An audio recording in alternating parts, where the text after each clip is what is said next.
kind of hard to understand why people compare things that really can't be compared.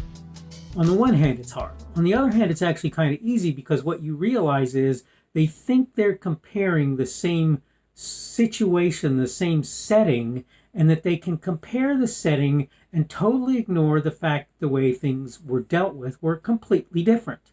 Now, I'm not one to pick on particular instances, but I wanted to talk about the Trump administration versus the Biden administration on immigration in general, and specifically on what's going on at the border. And what I wanted to say, what I wanted to start out saying, I had a question that I wrote down. Why do you think it's remotely reasonable to compare the Trump administration's dealings on the southern border with those of the Biden administration? Now, I want to make something clear here. Clear here, in case that was hard to understand. You can't talk about what Biden is doing on the border. You can't talk about what Trump did on the border. It's the administration. Granted, it should be headed by Biden or Trump, but it's the administration that does the work.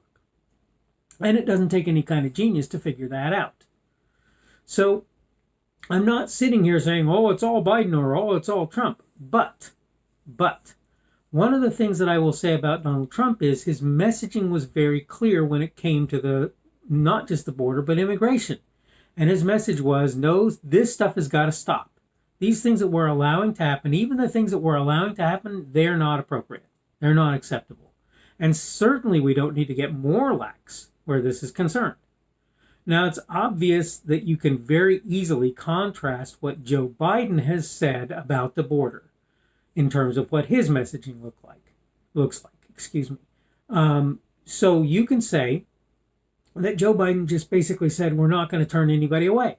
That's basically what he said. And people said, wahoo, it's time to go to the southern border and try and make our way in. And that's very important. It's also important to realize that what Joe Biden inherited in terms of his administration, what the administration inherited from the Trump administration was a totally different thing than what the Trump administration inherited from the Obama administration. The Obama administration, of which Mr. Biden was vice president, had a very, very liberal, though not as bad as the Biden administration, in my opinion, at this point, but it had a very liberal perspective when it comes to immigration. And I hate to tell you this, but that perspective, that viewpoint is broken. It's very broken. Almost any conservative will tell you that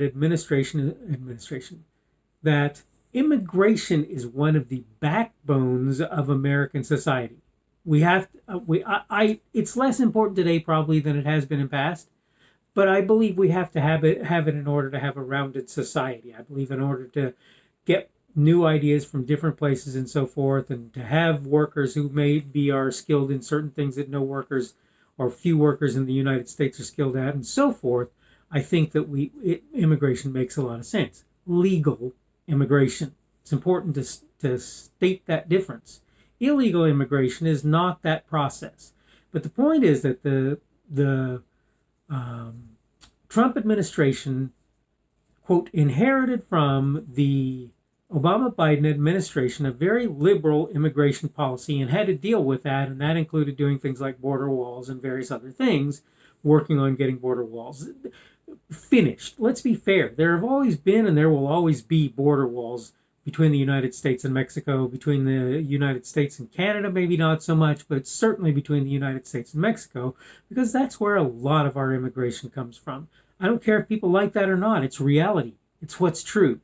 Okay? On the other hand, Joe Biden inherited a functioning machine, basically. Was it perfect?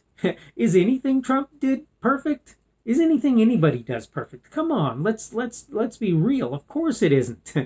Nobody is silly enough to think that the Trump administration left the Biden administration a perfectly, fully, completely functional, fully formed thing, right? That's not what they think.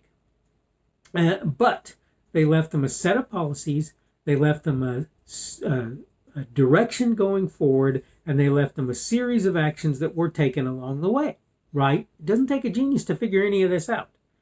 The Biden administration, okay, I wanted to say something about the Trump administration first.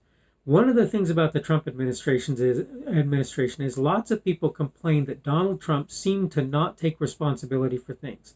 First of all, I'll tell you that that's not what happened. What he wanted to do was tout his victories. And maybe you can argue that that means that he was playing down his failures. Yeah, okay, that's probably true, and I'll agree with that. But the question is, what was he doing about his failures? Not what was he saying, not what was he tweeting, what was he doing about his failures? And the answer is, in general, he was either taking responsibility or finding people to take responsibility and deal with those failures. Am I saying he did that perfectly either? No, of course not. Of course I'm not. On the other hand, the problem with the Biden administration is it's always spin it as if it wasn't my fault. Pretty much always that way. The Biden administration will say, oh, but that's the previous administration that's responsible for that. And when they take responsibility and they try and say they have something that's really good, lots of times they'll overstate the case for how good the thing that they're talking about is as well. The important thing, though, is if you won't accept that you have something that's broken, either that you broke it or that was broken when you came into office, if you won't accept that it's broken and work to fix what you know to be broken, it won't get fixed. This is what I mean when I talk about incomparable things, right?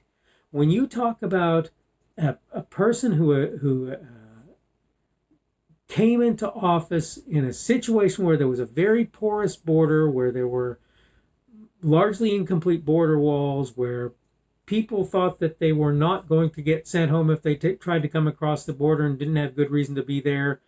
When you realize that people were coming to understand that they were going to be in trouble if they did bad things in the United States, if they came here from other countries and potentially be sent home, many people as a result of that almost certainly were had a change of heart and didn't do those things, those bad things that they could or would have done had it not been for the fact that the Trump administration basically set the hard line in the sand that it did.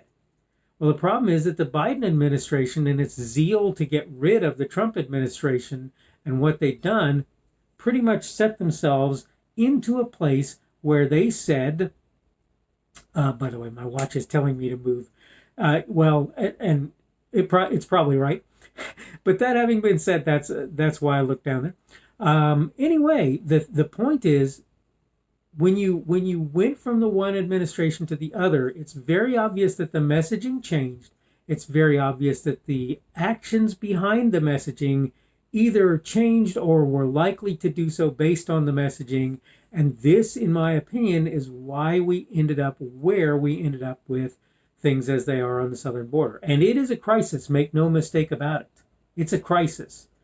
I'm not even, I'll sort of say what Mr. Bongino would say about this, and it's nose to caboose, basically. We've got people who are at 16 or 1700% of capacity. That is over 1,000, not 100%, over 1,000, 1,500% or more of capacity at border facilities that are supposed to deal with illegal immigration. And let's be clear on that. We're talking about illegal immigration. If people do the process as they're supposed to, they come, or they do all of the appropriate paperwork, they do the things that they need to do, they present it at a proper border crossing, and people go, okay, or no, right, depending on whether or not they've done it properly. So this is the thing that you need to understand. First of all, we're talking about illegal border crossing. Okay, stepping back though, right, because we're running out of time. It's coming to the end of the time. You can't really compare these things because if nothing else, where the two administrations started and what they had to deal with is totally different. It's totally different.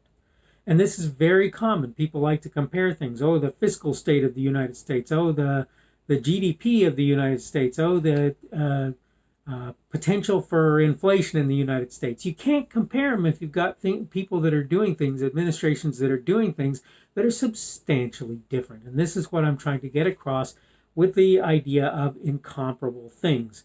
Again, that's been our subject for today, and it is a Tuesday, the 13th of April of 2021. That means tomorrow will be Wednesday, the 14th of April of 2021, and tomorrow we're going to talk about a subject of assessing value.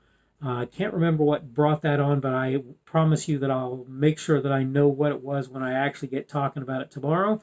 Again, this has been the Daily Summation from Kurt's Religion and Politics. I am Kurt. I am your host, and I'm glad to have had you here today, whether it's on Rumble on the podcast or on YouTube. Thanks for sitting through the video. Remember, you can like it on YouTube. Give me a positive Rumble on Rumble. Hopefully, I'll get back to doing my podcast, and if you want to pick this up in the podcast form, I'll be able to do that soon. But in the meantime, I hope you're having a good day. Hope everything's going well for you. It's so good. It's so nice today that I actually took the time to mow my lawn. Hope you're doing well, and hopefully we will see you again tomorrow. The speaker on this edition of the Daily Summation is Kurt Schubert. This video was recorded on Tuesday, April 13th of 2021.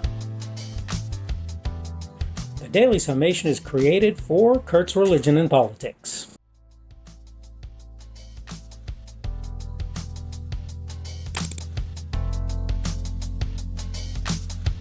Thanks for watching this edition of the Daily Summation from Kurt's Religion and Politics. I hope you found it entertaining or instructional, or maybe both.